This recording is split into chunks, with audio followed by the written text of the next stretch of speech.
জানিয়ে দিব হাতে থাকা সর্বশেষ আপডেট বাংলা সংবাদ। প্রথমেই সংবাদ শিরোনাম।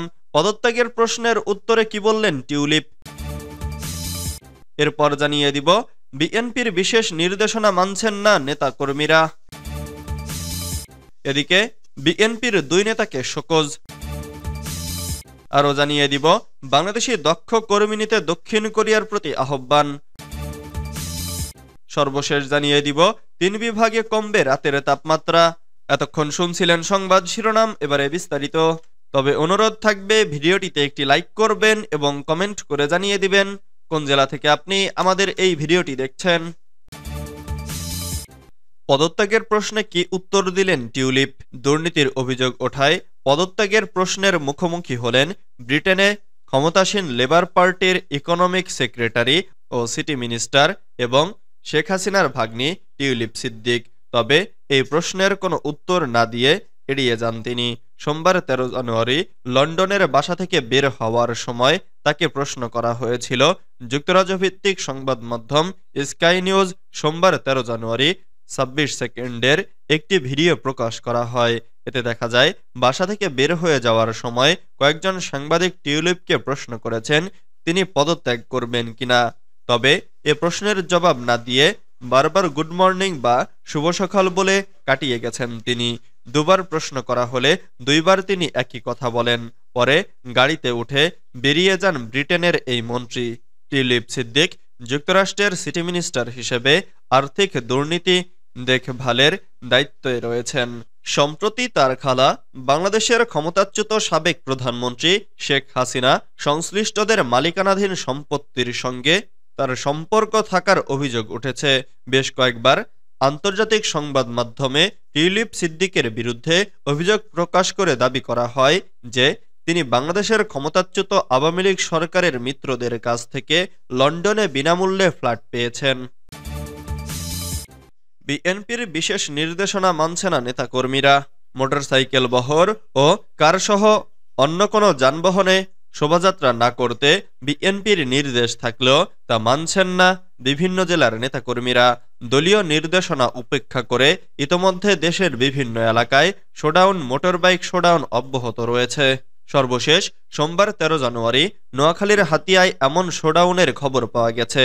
দ্রুত জাতীয় নির্বাচনের দাবিতে নোয়াখালীর হাতিয়া উপজেলা বিএনপির উদ্যোগে আয়োজিত জনসভার আগে বিএনপির কেন্দ্রীয় সাংগঠনিক সম্পাদক মাহবুবের রহমান শামীমের অনুসারীরা এই শোডাউন করেন। দলীয় সূত্রে জানা যায় বিএনপির কেন্দ্রীয় সাংগঠনিক সম্পাদক মাহবুবের রহমান শামীম তার অনুসারীদের নিয়ে নোয়াখালী জেলার হাতিয়ায় মোটরসাইকেল শোডাউন করেন। কয়েক শতাধিক মোটরসাইকেল যোগে শোডাউন করে সমাবেশে যোগ দিতে যাওয়ার সময় রাস্তায় যানজট সৃষ্টি হয়। এতে সাধারণ মানুষকে কিছুটা ভোগান্তিতে পড়তে হয়, যার কারণে স্থানীয় নেতাকর্মীদের মধ্যে অসন্তোষ তৈরি হয়েছে। বিএনপির দুই নেতাকে শোকজ। ব্রাহ্মণবাড়িয়া জেলা বিএনপির সাবেক দুই শীর্ষ নেতাকে কারণ দর্শানোর চিঠি দিয়েছে কেন্দ্রীয় বিএনপি। আগামী 18 জানুয়ারি অনুষ্ঠিতব্য জেলা বিএনপির সম্মেলন প্রতিহতের ঘোষণা দেওয়ায় তাদের এ নোটিশ দেওয়া হয়। সোমবার 13 জানুয়ারি দুপুরে কেন্দ্রীয় যুগ্ম মহাসচিব রুহুল কবির রিজভী স্বাক্ষরিত এক চিঠিতে এ তথ্য জানা যায়। শোকজপ্রাপ্ত নেতারা হলেন ব্রাহ্মণবাড়িয়া জেলা বিএনপির সাবেক সভাপতি হাফিজুর রহমান মোল্লা ও সাবেক সাধারণ সম্পাদক জহিরুল হক। আগামী দুদিনের মধ্যে তাদেরকে নোটিশের জবাব দিতে বলা হয়েছে। এর আগে রোববার 12 জানুয়ারি দুপুরে ব্রাহ্মণবাড়িয়া পৌর মুক্ত মঞ্চে বিএনপির ভারপ্রাপ্ত চেয়ারম্যান তারেক রহমান ঘোষিত 31 দফা বাস্তবায়নের দাবিতে অনুষ্ঠিত জনসভায় জেলা বিএনপির সম্মেলন প্রতিহতের ঘোষণা দেন দলটির একাংশের নেতাকর্মীরা।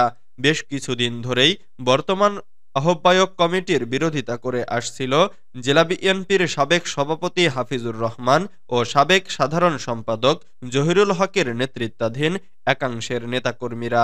কারণ দর্শানো নোটিশে বলা হয়, গত 8 জানুয়ারি ব্রাহ্মণবাড়িয়া আশুগঞ্জ উপজেলার একটি রেস্তোরাঁয় বিএনপির ভাইস চেয়ারম্যান বরকতুল্লাহ বুলু, অর্থনৈতিক বিষয় সম্পাদক খালেদ হোসেন মাহবুব, জেলা বিএনপির আহ্বায়ক আব্দুল মান্নান ও সদস্য সচিব সিরাজুল ইসলাম সহ আরো অনেকে উপস্থিত ছিলেন।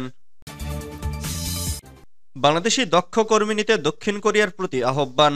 বাংলাদেশ থেকে আরও বেশি হারে দক্ষ কর্মী নিতে দক্ষিণ কোরিয়ার প্রতি আহ্বান জানিয়েছেন Dhaka chamber of commerce and industry সভাপতি তাসকিন আহমেদ।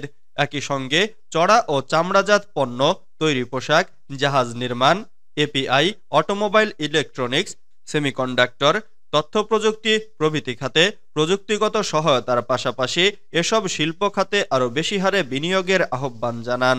সোমবার ১৩ জানুয়ারি বাংলাদেশে নিযুক্ত দক্ষিণ কোরিয়ার রাষ্ট্রদূত পার্ক ইয়াং শিকের সঙ্গে সৌজন্য সাক্ষাৎকালে তিনি এ আহ্বান জানান। সাক্ষাৎকালে ডিসিসিআই সভাপতি তাসকিন আহমেদ জানান, ২০২৩-২৪ অর্থ বছরে দুই দেশের দ্বিপাক্ষিক বাণিজ্যের পরিমাণ ছিল ১.৩৯ বিলিয়ন মার্কিন ডলার, যেখানে আমদানি রফতানির পরিমাণ ছিল যথাক্রমে ৯০২.৯০ মিলিয়ন ও ৪৯১.৭৩ মিলিয়ন মার্কিন ডলার। তিনি আরও উল্লেখ করেন, বাংলাদেশে বিনিয়োগকারী দেশ হিসেবে দক্ষিণ কোরিয়ার অবস্থান তৃতীয়। এরই মধ্যে দেশটি বাংলাদেশে ১.৫৬ বিলিয়ন মার্কিন ডলার বিনিয়োগ করেছে। ৩ বিভাগে কমবে রাতের তাপমাত্রা। আগামী ২৪ ঘন্টার মধ্যে ৩ বিভাগে রাতের তাপমাত্রা কমবে, অপরদিকে তাপমাত্রা বাড়বে ৫ বিভাগে। পাশাপাশি দিনের তাপমাত্রা অপরিবর্তিত থাকবে বলে জানিয়েছে আবহাওয়া অধিদপ্তর। সোমবার ১৩ জানুয়ারি আবহাওয়া অধিদপ্তরের আবহাওয়াবিদ ডক্টর মোহাম্মদ বজলুর রশিদের দেওয়া পূর্বাভাসে এ তথ্য জানানো হয়। আবহাওয়া অফিস জানায়, আগামী ২৪ ঘন্টায় অস্থায়ীভাবে আংশিক মেঘলা আকাশ সহ সারা দেশের আবহাওয়া প্রধানত শুষ্ক থাকতে পারে। তবে শেষরাত থেকে সকাল পর্যন্ত সারা দেশের কোথাও কোথাও হালকা থেকে মাঝারি ধরনের কুয়াশা পড়তে পারে। এছাড়া রংপুর, ময়মনসিংহ এবং সিলেট বিভাগে রাতের তাপমাত্রা সামান্য হ্রাস পেতে পারে এবং দেশের অন্যত্র রাতের তাপমাত্রা সামান্য বৃদ্ধি পেতে পারে। সারা দেশে দিনের তাপমাত্রা প্রায় অপরিবর্তিত থাকতে পারে। মঙ্গলবার ১৪ জানুয়ারি সন্ধ্যা ৬টা থেকে পরবর্তী ২৪ ঘন্টায় অস্থায়ীভাবে আংশিক মেঘলা আকাশ সহ সারা দেশের আবহাওয়া শুষ্ক থাকতে পারে। তবে শেষরাত থেকে সকাল পর্যন্ত সারা দেশের কোথাও কোথাও মাঝারি থেকে ঘন কুয়াশা পড়তে পারে। এছাড়া সারা দেশে রাতের তাপমাত্রা সামান্য হ্রাস পেতে পারে এবং দিনের তাপমাত্রা প্রায় অপরিবর্তিত থাকতে পারে। আগামী বুধবার ১৫ জানুয়ারি সন্ধ্যা ৬টা থেকে পরবর্তী ২৪ ঘন্টায় অস্থায়ীভাবে আংশিক মেঘলা আকাশ সহ সারা দেশের আবহাওয়া শুষ্ক থাকতে পারে। তবে শেষরাত থেকে সকাল পর্যন্ত সারা দেশের আবহাওয়া কোথাও কোথাও হালকা থেকে মাঝারি ধরনের কুয়াশা পড়তে পারে। এছাড়া সারা দেশে রাত এবং দিনের তাপমাত্রা সামান্য হ্রাস পেতে পারে। আগামী ৫ দিনের শেষের দিকে তাপমাত্রা আরও হ্রাস পেতে পারে বলে জানিয়েছে সংস্থাটি।